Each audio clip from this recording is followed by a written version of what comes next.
Alors, deuxième valeur qui a retenu votre attention ce matin, il s'agit de Sodexo. Alors, Sodexo, là aussi, ce matin, on va être très analyse technique. Donc hier, Sodexo a annoncé à la fois des résultats et donc des prévisions que les marchés ont très largement apprécié. Mais alors, ce qui est amusant, c'est que le 29 mars, Sodexo, excusez-moi, le 29 mars, donc Sodexo nous avait dessiné un immense gap entre le niveau des 96,52 avec une clôture en 82, donc une baisse plus que significative.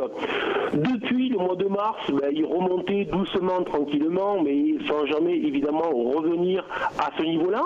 Ce qu'on peut dire donc très clairement, c'est que par contre sur le mois d'octobre qui a été très baissier pour le CAC, la valeur surperformée, comme si quand même certains commençaient à savoir que la valeur était nettement plus intéressante. C'est évidemment une valeur plus défensive que les autres.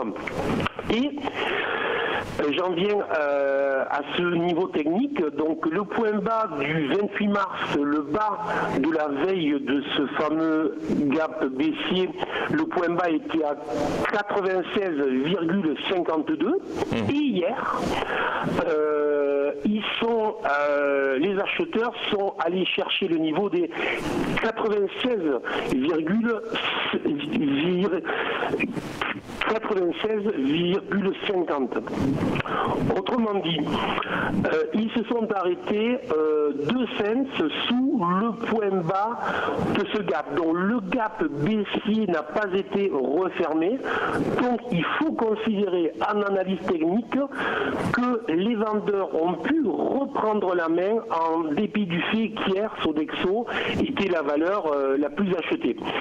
Donc surveillez, il faut absolument que Sodexo regagne en clôture jour ce niveau-là pour valider le rebond et pour valider, je dirais, sur un plan très technique, les informations économiques ou microéconomiques qu'elle nous a offertes hier.